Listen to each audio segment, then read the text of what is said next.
하나님께서 태초에 아담을 창조하셨습니다.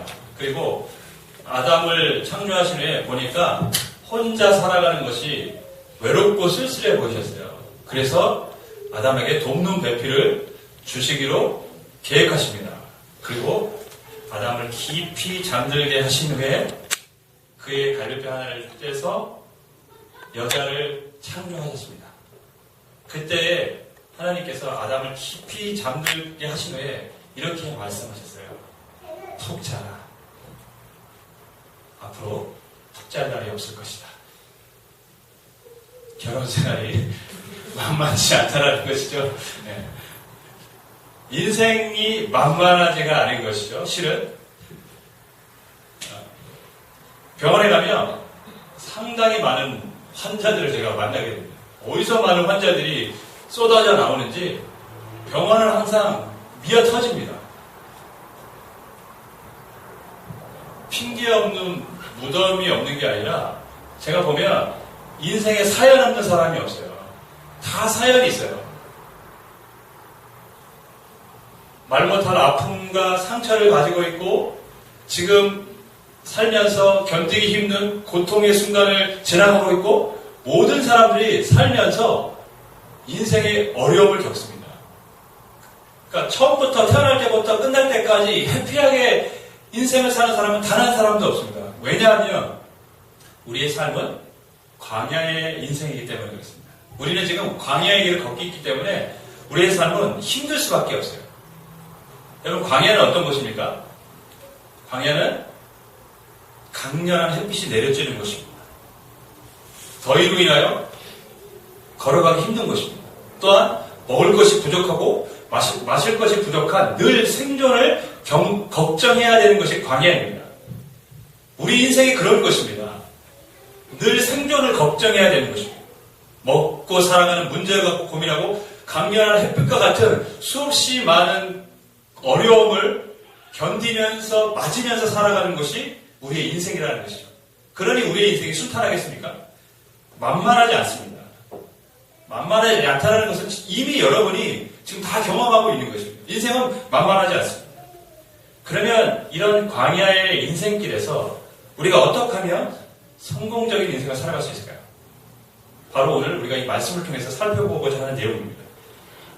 오늘 본문의 내용은 이스라엘 백성들이 약속의 땅 가나안으로 이제 발걸음을 띄기 시작할 때 일어난 일입니다.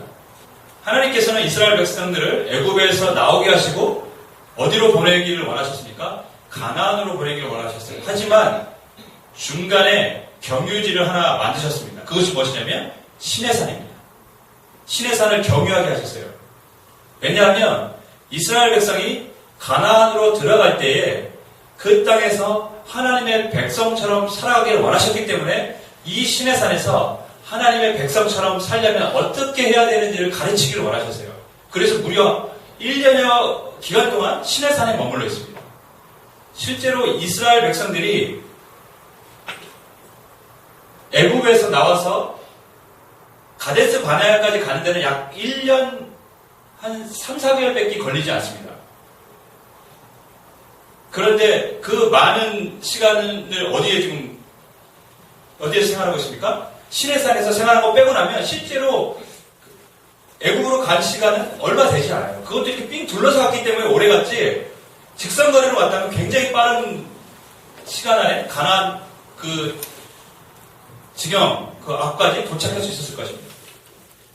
그러니까 하나님께서 시내산에 머무르게 했던 시간만큼 그만큼 이스라엘 백성들에게 하나님의 백성처럼 살기를 원하는 마음이 있으셨고 그것을 자세하게 가르치셨다는 것이죠. 그런데 문제는 뭐냐?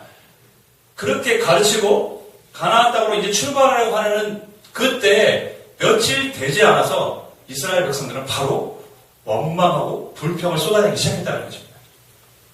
그렇게 가르치셨는데 우리도 다를 바 없죠. 그렇게 신앙 생활하고 배워왔지만 여전히 우리의 삶도 흔들리고 원망하고 불평할 때가 많이 있습니다. 이스라엘 백성들이 이 광야의 길에서 제일 먼저 불만을 가졌던 이유가 길이 험해서, 그 다음에 또 뭐냐면 먹는 것 때문에 불평을 했습니다. 먹는 게 문제예요, 사람들에게는 항상. 4절을 보면, 4절 말씀을 같이 읽겠습니다. 시작. 11장 4절 시작 같이 했습니다.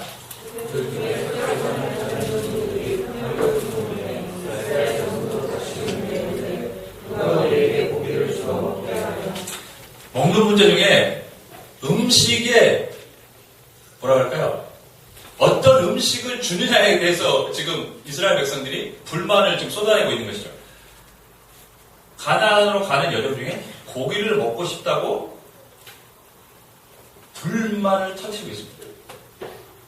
근데 이게 한두 사람이 아니라 10절을 읽어보면 온 가족들이 다 장막에 나와서 울면서 고기 먹고 싶다고 그랬어요. 여러분 그림을 떠올리면서 굉장히 좀 황당한 그림이긴 해요. 고기 먹고 싶다고 몇 사람도 아니고 애들도 아니고 온 가족이 나와가지고 다 고기 달라고 지금 떼를 쓰고 있는 상황인 것이죠. 근데 저는 개인적으로 이스라엘 백성들이 좀 이해는 됩니다. 왜냐하면 광야 내내 1년 동안 시내산에서까지 1년 넘은 기간 동안 그들은 뭘 먹고 있었습니까? 만나만 먹었어요.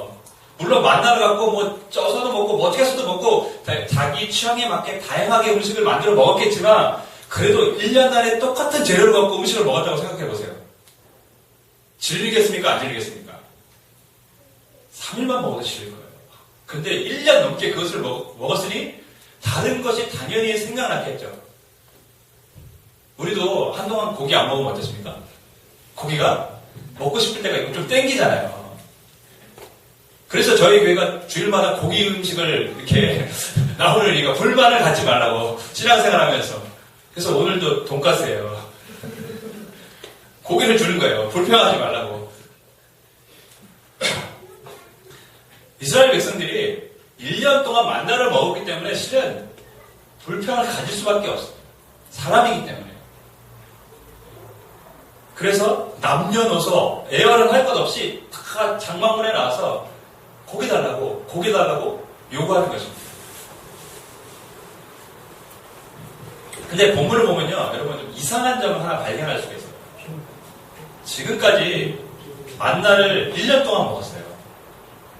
그런데 어느 날 갑자기 한두 사람도 아니고 온 백성이 한날에 이렇게 울면서 고기 달라고 이렇게 때릴 수가 있습니다. 몇 사람이 그랬다면 이해가 되잖아요. 그런데 어느 날 갑자기 모든 사람이 다 고기 먹게 해달라고 지금 때를 쓰고 있는 거예요. 실은 이 불평은 이스라엘 백성들에게서 시작된 것이 아닙니다. 오늘 성경 4절을 다시 보면 그들 중에 섞여 사는 다른 인종들이 탐욕을 품음에 이렇게 기록하고 있습니다. 누구로부터 시작했습니까? 섞여 사는 다른 인종들이라는 것입니다. 이 사람들은 누구냐면 출애굽했을 때 이스라엘 민족만 나온 것이 아니라 이스라엘 민족이 나올 때 같이 나온 사람들이 있어요. 그렇게 이스라엘 민족을 따라서 나왔어요. 하나님의 귀한 일을 보면서 이스라엘 백성을 쫓아서 나온 것이죠. 그런데 그들은 당연히 여호와 하나님에 대한 인식이 이스라엘 민족들보다 낮은 것은 뭐 당연한 사실 아니겠습니까? 즉 그들의 신앙은 이스라엘 민족의 신앙도 그렇게 좋은 편은 아니지만 이 사람들의 신앙은 더더욱 낮은 상태였다는 것이죠. 그러니까 이들은 광야의 길에서 시도 때도 없이 뭐만 있으면 뭐랍니까? 불만하고 불평하는데 그 불만과 불평이 온 이스라엘 백성들을 전염시켰다는 것입니다. 신앙이 없으니까 불평을 하고 그 불평은 사람들을 전염시키고 있습니다. 우리가 찾아보면 매사에 불평하는 사람들이 있어요. 진짜 있습니다, 여러분. 뭐 이렇게 해도 불평, 저렇게 해도 불평, 밥을 줘도 불평, 안 줘도 불평, 뭐 그런 사람들이 있어요. 근데 그 사람들은 실제로 영향력을 미칩니다. 다른 사람들을 전염시킵니다. 여러분, 근데 이 불평이 그럼 왜 시작된 것입니까? 하나님을 아는 지식이 없기 때문에 그런 것이죠. 하나님을 온전히 믿지 못하니까 상황마다 자꾸 불평이 터져 나오는 것입니다. 여러분, 하나님을 향한 바른 믿음이 없으면, 하나님을 아는 지식이 없으면 우리는 이 땅을 살면서 계속 불평할 수밖에 없는 사람들입니다. 그래서 하나님을 아는 지식이 굉장히 중요한 것입니다. 이스라엘 백성들은 이 사람들의 영향을 받아서 지금 불평을 쏟아내고 있어요. 모세에게 찾아가서 원망하고 우리가 애굽에서 모두 먹었는데 막 이런 얘기 합니다. 솔직히 애굽에서 얼마나 잘 먹었겠어요. 종살이로 살았는데. 그러니까 만나가 지겹다는 거죠. 이제는. 그런데 이스라엘 백성들의 불평은 이해가 됩니다. 저는 믿음이 약하고 저도 1년 동안 뭐 똑같은 거 우리 아이가 반찬 주면은 아마 상 뒤집어 엎을 것 같긴 해요. 저도 생각해보면 매일 이걸 먹으라고 주냐고 이럴 것 같아요. 아내분들이요. 똑같은 반찬을 계속해서 내지 말아주시길 바라겠습니다. 그럼 이스라엘 백성들은 그럴 수 있다고 봅니다. 네. 아직 믿음이 연약하고 환경적으로 그럴 수밖에 없었습니다. 그런데 모세는 좀 달라야 되는 것이죠. 왜냐하면 모세는 가장 가까이서 하나님을 대면한 사람이고 하나님께서 그렇기 때문에 이스라엘 지도자로 세워주셨기 때문에 그렇습니다.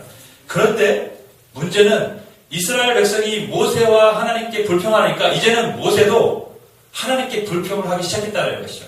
11절 말씀, 우리가 읽지 않았지만 11절 말씀을 같이 읽도록 하겠습니다. 시작.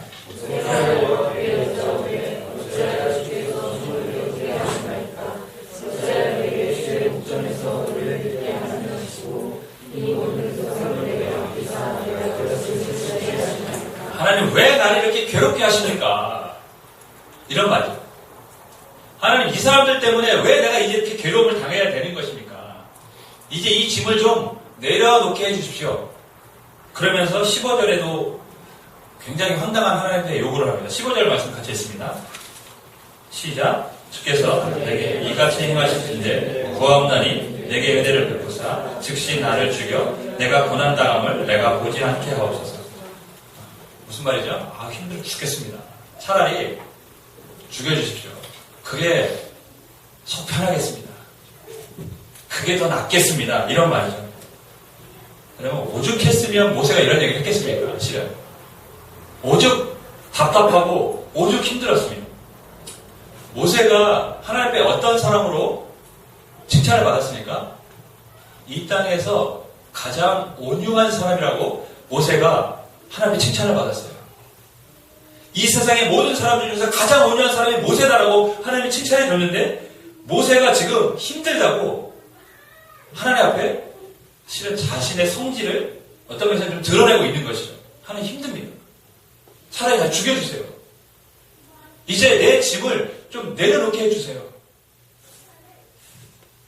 모세가 이 땅에서 가장 온유한 사람이라고 칭찬을 받았는데 그가 왜 하나님 앞에 이러한 감정을 쏟아내고 있을까요? 오늘 우리가 그 모세가 한 말에서 그 해답을 찾을 수가 있습니다. 11절 말씀을 다시 보시면 모세가 여호와께 여짜오되 어찌하여 주의 종을 괴롭게 하시나이까? 어찌하여 내게 주의 목전에서 은혜를 잊게 아니하시고 이 모든 백성을 내게 맡기사 내가 그 짐을 지게 하시나이까? 이 백성을 왜 내게 맡겨줘서 나에게 짐을 지십니까? 라고 말을 하고 있어요. 다시 말해서 모세는 이스라엘을 인도하고 있는데 지금 그것이 자기의 짐이라는 것입니다. 이 말의 의미는 지금 이스라엘 백성을 누가 인도하고 있다는 얘기입니까? 자신이 인도하고 있다는 얘기죠. 내가 이 사람들을 인도하니까 너무 힘들다는 거예요. 너무 무겁다는 거예요. 그러니까 이제 이 짐을 좀 내려놔 달라는 거예요. 여러분 굉장히 엄청난 착각이죠. 분명히 하나님은 신명기에서 뭐라고 말씀하셨냐면 내가 독수리가 그 새끼를 날개에 어음같이 내가 이 백성을 인도해야 됐다고 얘기하셨습니다. 누가 인도자입니까? 하나님이 인도하셨다고 말씀하셨어요. 그런데 모세는 지금 누가 인도하고 있다고 생각하고 있습니까? 내가 인도하고 있다고 생각하니까 너무 힘든 거예요. 여러분 이것이 우리가 이 땅을 살아가면서 힘들고 어려워하는 이유 중에 하나입니다. 내가 하고 있다고 생각하니까 힘든 거예요. 내가 짐을 지고 있다고 생각하니까 힘든 거예요. 가장의 역할도 마찬가지입니다. 우리 남성들이 실은 어깨에 무거운 짐들이 다 있어요. 여자분들이 모르는 진짜 무거운 짐이 있어요. 제가 직장 생활 해보고 저도 이제 가정 하다 보니까 내가 이 가족을 살피지 않으면 안 된다는 그러한 마음이 있기 때문에 직장 생활을 하면서도 상사가 뭐라고 해도 그냥 참고 다니는 거예요. 왜? 어깨에 무거운 짐이 있으니까. 이해해 주시길 바랍니다. 집에서는 따뜻하게 대해 주셔야 돼요. 여러분, 내가 하고 있기 때문에 무거운 거예요. 근데 그 짐을 하나님이 나를 인도하고 계신다고 믿으면 그 짐은 이제 가볍기 시작합니다. 모세는 무슨 착각을 했냐면 지금 잠시 내가 이 백성을 이끌고 있으니까 나는 너무 힘들다는 거예요. 맨날 불패하고 원망하는 이 백성을 보니까 이제 가나안 길 가는 첫 여정인데 시내산에서 앞으로 거기까지 어떻게 갈까 이런 마음이 드는 것이죠. 여러분, 교회 사역을 하다 보면 많은 사람들이 열심히 사역하다가 번아웃, 지쳐버리는 것들을 우리가 많이 경험합니다. 아마 여러분들도 이제 경험을 많이 했을 것입니다. 그래서 교회마다 연말이 되면 굉장히 힘든 일이 있습니다. 뭐냐면 교사 세우고 성가대 세우고 직분자 세우는 것에 아주 그냥 그것 때문에 난리도 아닙니다. 부서만 간에 내가 먼저 교사로 섭외했느니 네가 섭외했느니 뭐 이런 일들도 있어요. 그래서 무슨 갈등도 생기기도 하고 그만큼 사람 세우는 게 어렵다는 것이죠. 왜 사람들이 연말이 되면 이제 그만 줄게요. 그런 말 하는 사람들 많거든요. 그리고 그런 말 하고 싶은 말이 연말이 나오지만 꾹 참고 하시는 분들도 많고. 왜 그렇습니까? 물론 우리가 주님의 일을 하는 것이 결코 쉬운 일은 아닙니다. 하지만 많은 부분 때때로 우리가 내가 그 일을 혼자 지고 가고 있다고 생각하기 때문에 그 사역이 너무 버겁고 힘든 것이죠. 교회 안에 있는 문제들 중에서도 바로 내가 하고 있다는 그런 인식 때문에 생기는 문제도 굉장히 많습니다. 내가 한다고 생각하면 나는 다른 사람들보다 인정받아야 돼요. 왜? 내가 하고 있으니까. 다른 사람이 날 잘해준다고 인정해줘야 돼요. 안 해주면 기분 나빠요. 그래서 웃긴 얘기지만 교회들이 직분자 선출할 때 내가 분명히 저 사람들보다 열심히 한 것 같고 교회 생활도 오래 한 것 같은데 피택이 안 되면 교회를 안 나온다든가 다른 교회를 다닌다든가 한동안 영적인 슬럼프에 빠져가지고 헤어나오지 못하신 분들이 부지기수라는 게 문제가 너무 많아요. 내가 왜 안 된 거야 도대체. 내가 그렇게 열심히 했는데 내가 쟤보다 못한 게 뭐야. 왜 그렇습니까? 내가 한다고 생각하니까 그래요. 내가 한다고 생각하니까 나는 수고하는 것 같은데 다른 사람의 수고는 눈에 잘 안 들어와요. 그게 문제예요. 나는 열심히 하는데 저 사람들은 열심히 안 하는 것 같아요. 그러니까 불만이 많이 생기죠. 또 하나, 내가 한다고 생각하면 어떤 문제가 일어나냐면 나의 한계로 하나님을 가둬버립니다. 내가 하니까 내가 할 수 있는 일은 하는 것이고 내가 할 수 없는 일은 못하는 거예요. 여러분, 모세가 그랬습니다. 모세가 자기가 한다고 생각하니까 하나님을 제한하기 시작합니다. 이스라엘 백성들의 원망 소리, 그리고 모세가 하나님 앞에 원망하니까 하나님께서 21절, 22절 말씀을 보면 한 달 동안 내가 너희 백성들에게 고기를 먹여주시겠다고 했는데 모세는 어떤 반응을 보이냐면 21절, 22절 같이 있습니다. 시작.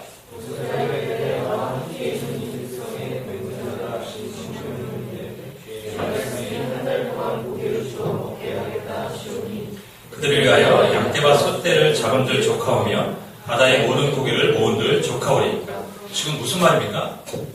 한 달 동안 너희들 고기 먹여주겠다고 하니까 모세가 하나님 그게 가능한 일입니까? 자기가 머릿속으로 막 이렇게 계산해봤죠. 이 60만 명인데 이 60만 명이 한 달 동안 고기를 먹으려면 자기들이 애굽에서 갖고 나온 짐승을 다 먹고도 모자랄 것 같기도 하고 그들은 뭐 제사에도 써야 되기도 했는 그런 상황들이기 때문에 도대체 그 많은 고기들을 어디서 얻어서 이들에게 고기를 먹여준단 말입니까? 자기의 머리로 계산해서 한계를 정하고 하나님께 뭐라고 얘기하고 있습니까? 불가능한 일입니다. 하나님. 자신이 인도한다고 생각하니까 자신의 한계로 하나님의 일을 제한하고 가둬버리고 있습니다. 여러분, 실은 이것이 교회가 범하는 큰 잘못 중에 하나입니다. 많은 교회들이 사역을 시작할 때 제일 먼저 생각하는 것이 뭡니까? 재정입니다. 재정. 그 다음에 사람입니다. 물론 재정과 사람이 있어야 일이 돌아갑니다. 하지만 재정과 일이 부족하다고 해서 하나님의 사역이 이루어지지 않거나 멈춰지지도 않습니다. 우리가 하나님의 일을 할 때 우리의 그 판단의 기준은 재정이 되느냐, 사람이 있느냐가 아니라 이 일이 정말 하나님의 뜻에 합당한가, 합당하지 않은가에 대한 부분입니다. 정말 이 일을 하나님이 기뻐하시는가, 기뻐하지 않는가가 우리에게 이 일을 하느냐, 마느냐의 결정권을 주는 가장 우선순위가 되어야 됩니다. 근데 그것이 아니고 재정이 돼서, 사람이 돼서, 아니면 재정이 안 돼서, 사람이 안 돼서의 가부를 결정한다면 그것은 우리의 지금 머리로, 우리의 기준으로 하나님의 일을 제한하는 것이고 하나님의 능력을 지금 제한하고 있는 것입니다. 모세가 지금 그렇게 하고 있는 것이죠. 하나님의 능력을 제한하고 있습니다. 그때 23절에 여호와께서 이렇게 말씀하십니다. 여호와의 손이 짧으냐? 이전 성경에는 짧아졌느냐 이랬어요. 내 손이 짧으냐? 내가 이제 내 말이 내게 응하는 여부를 보리라. 여전히 하나님의 손은 능력의 손이라는 것이죠. 하나님의 능력을 제한하지 말라는 것입니다. 모세. 여러분, 이스라엘 백성들이 시내산에서 성막을 이제 지으도록 하나님의 명령을 받습니다. 성막에 들어가는 재료들을 우리가 잘 아는 것처럼 남보석, 호마노, 그다음 금은 수없이 많은 보석들이 들어가야 됩니다. 여러분, 이스라엘 백성이 400년 동안 노예생활을 하면서 그 많은 보석이 어디 있었습니까? 그게 어디서 땅에서 솟아났습니까? 아니면 하늘에서 내려왔습니까? 출애굽할 때 하나님께서 이스라엘 백성들에게 뭐라고 얘기했냐면 너희가 애굽 사람들에게 응급회물을 요구하라고 하셨어요. 왜냐하면 400년 동안 그들은 노동력 착취를 당했거든요. 그러니까 그것을 보상하게 하셨어요. 응급회물을 요구하면 그들이 줄 것이다. 왜? 모세가 두렵고 이스라엘 백성이 두려우니까 준 거예요. 많은 재앙들을 보고 나니까 빨리 줘서 내보내고 싶은 거예요. 그래서 그들이 그것을 갖고 나왔어요. 그리고 하나님 앞에 성막을 지을 때 그들이 자원하는 사람만 내라고 하셨는데 이들이 그것을 자원하는 마음으로 했습니다. 그것을 갖고 성막을 지었어요. 이스라엘 백성들은 성막을 지을 만한 어떠한 물질도 실은 갖고 있지 않은 사람들입니다. 근데 하나님이 애굽에서 나올 때 이미 다 그것을 준비시켜 주셨어요. 하나님의 일을 하나님이 이루시고 하나님이 준비시키십니다. 그것이 하나님의 일하시는 방식입니다. 기드온과 300명의 사람, 실은 우리가 많은 성경을 이렇게 사람들이 이야기하면서 이 300명을 자꾸 용사라고 얘기하잖아요. 제가 봤을 때 그냥 용사는 아니에요. 그냥 300명의 군인들이에요. 특별한 용사의 이미지가 없어요. 성경을 읽다 보면. 단지 그냥 300명으로 부름을 받아서 전쟁에 나갔을 뿐입니다. 어떤 특별한 능력을 발휘했던 사람들, 전쟁의 업적을 발휘했던 사람들이 아닙니다. 그런데 하나님은 이 300명의 사람으로 누구도 예상하지 않았던, 기대하지 않았던 13만의 미디안 대군을 이기게 하십니다. 다윗으로 하여금 블레셋 장군 골리앗과 싸울 때는 물뱉던 하나로 이기게 하셨습니다. 예수님께서는 제자들을 파송하실 때 그냥 파송하신 것이 아니라 병을 고치는 능력과 귀신을 내어쫓는 능력을 주시면서 파송하셨고, 승천하실 때 제자들에게 세계 선교의 비전을 주셨을 때는 성령의 능력을 그들에게 주셨습니다. 무슨 말입니까? 하나님이 우리를 사용하실 때에는, 하나님이 그 일을 이루실 때에는 하나님이 계획하시고 준비하시고 합당한 능력을 부여주신다는 것이죠. 여러분, 우리의 능력의 한계, 우리의 갖고 있는 지식의 한계로 하나님을 제한하는 것은 굉장히 어리석은 일입니다. 왜냐하면 하나님은 우리가 가진 것보다, 우리가 생각했던 것보다 더 큰 일을 하실 수 있는 분이기 때문에 그렇습니다. 그 하나님이 우리가 믿고 있는 하나님인 줄 믿습니다. 주 안에 사랑하는 여러분, 모세가 이러한 생각을 갖고 있으니까 하나님께서 모세의 짐을 덜어주시기 위해서 70인의 장로를 불러다가 하나님이 계신 장막으로 데리고 오라고 했습니다. 그리고 뭐라고 말씀하셨냐면 내가 그들에게도 성령을 부어주어서 너를 돕도록 하겠다고 했습니다. 25절 말씀 우리 같이 읽겠습니다. 25절입니다. 시작.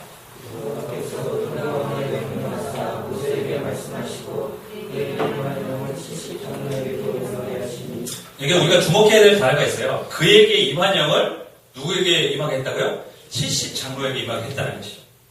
70인 장로를 하나님이 계신 그 성막 앞으로 오라고 했는데 그때 68명은 왔고 오늘 우리가 읽은 본문에 메닥과 엘닷이라는 2명은 자기 집에 거했어요.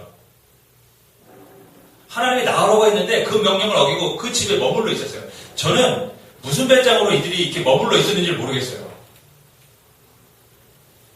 불만이 있었던 건지 뭔지는 모르겠지만 뭐 급한 일이 있어서 갑자기 못 나왔는지는 모르겠지만 어쨌든 간에 하나님이 그들을 불러 세워서 하나님의 영을 부어주시라고 했는데 그들은 집에 머물러 있었어요. 이렇게 황당한 일이 있을 수 있습니까? 그런데 놀라운 사실은 그 집에 있는 2사람에게도 하나님의 영이 임했다는 것입니다. 하나님의 영이 임하면 안 되죠. 그 사람은. 왜? 불순종했으니까. 차라리 벌을 받아야죠. 그런데 하나님은 그들에게도 모세에게 임한 영을 임하게 하셨습니다. 왜? 자기 집에 머물러 있던 메닥과 엘닷에게도 하나님의 영이 임하셨을까요? 이 70명은 어떤 사람입니까? 모세가 짐이 무거워서 힘들다고 했기 때문에 모세를 도와서 광야의 길에서 모세를 도와줄 사람들, 그러니까 이스라엘 백성을 인도할 사람들입니다. 근데 그들은, 그 70명 모두는 다 자신의 힘으로 모세를 도와야 되는 사람이 아니라 어떤 사람들인 것입니까? 성령의 도우심으로 모세를 도와야 되는 사람들인 것입니다.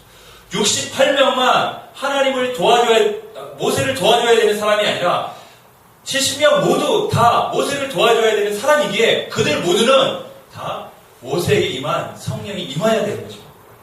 임한의 의미는 굉장히 상징적인 의미가 있죠. 지금 모세는 스스로 내가 이스라엘 백성을 인도하고 있다고 착각했는데 하나님은 이 사람들에게 모두에게 성령을 부어주심으로 지금 광야를 인도하는 것은 너가 아니라 바로 나고 성령 하나님의 도우심으로 너희가 인도함 받는 거라는 것을 보여주고 계신 것입니다. 그래서 모세에게 임한 영이라는 말을 쓴 거예요.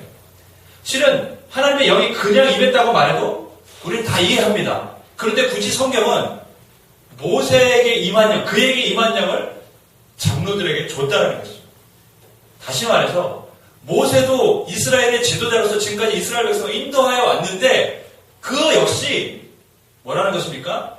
그 힘으로 한 것이 아니라 하나님의 영의 도우심으로, 성령의 도우심으로 그 사역을 감당할 수 있었다는 것이죠.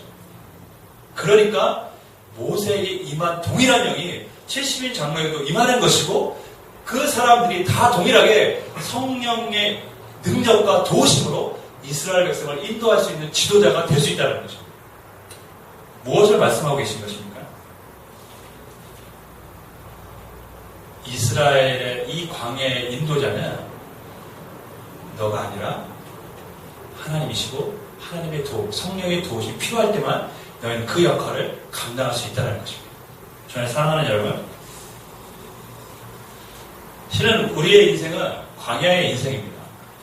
아까도 말씀드렸듯이 굉장히 어려운 일이 많을 것입니다.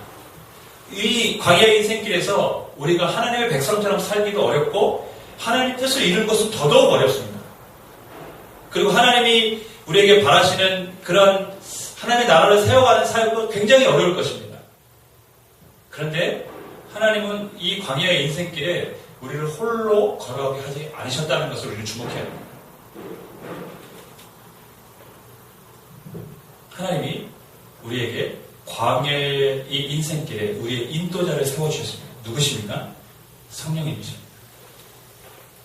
우리 광야의 인생길에 성령님이 안 계시다면 우리는 광야의 인생길에서 강렬한 햇살과 마실 물이 없는 것과 먹을 것이 없는 문제로 날마다 쓰러질 것입니다. 어디로 가야 될지 또한 갈팡질팡할 것입니다.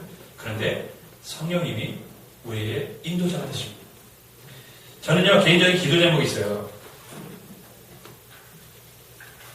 우리 주보에도 실려있고, 우리 금요일마다 기도하는 제목 중에 하나가, 모든 교회 성도들이 성령의 능력을 경험하고, 성령의 능력대로 이 땅을 살기를 바라는 기도 제목이 있어요. 왜냐하면 우리는 성령의 능력이 없이는 이 땅을 살 수 없기 때문에 그렇습니다. 그리고 교회가 성령의 능력이 없이는 온전한 교회를 이룰 수 없기 때문에 저는 그것을 놓고 기도합니다. 단 한 사람도 예외 없이 70명의 사람 장로들이 다 성령의 능력을 받아서 하나님 나라를 위해서 자신의 역할들을 감당했듯이 저는 모든 교회 성도들이 그러기를 바라요. 그래서 때때로 황당한 기도를 드릴 때가 있어요. 하나님, 제가 그런 기도 드린 적도 있어요. 메닥과 엘라처럼 기도 과제로 나오지 않는 사람도 하나님 성령의 능력을 받았으면 좋겠습니다. 그렇게 기도해요. 하나님 보시기에 어떻게 보면 굉장히 황당한 기도일 수도 있어요. 근데 저는 그런 마음이 있어요. 근데 솔직히 이것은 제가 말씀드린 요행이라는 것을 깨닫습니다. 하나님은 왜냐하면 우리가 하나님을 가까이 하기를 원하시기 때문에 그렇습니다. 우리 스스로가 하나님을 만나는 그 자리에 나아오기를 원하고 하나님을 갈망하기를 원하고 하나님을 찾기를 원하시기 때문에 그렇습니다. 바라기는 저를 묘행을 말하는 목사로 만들지 말아주시기를 부탁을 드리겠습니다. 주 안에 사랑하는 여러분, 험한 인생길, 두려움도 있고 염려도 있습니다. 하지만 우리가 흔히 말해서 기댈 곳이 있습니다. 그것이 무엇입니까? 성령님이 우리가 함께 계시다는 것입니다. 그 성령님과 더불어서 이 광야의 인생길을 우리가 승리하며 성공적으로 마쳐서 가나안 땅에 들어가서 영광스럽게 주님을 배우기를 간절히 축원하겠습니다. 기도하겠습니다.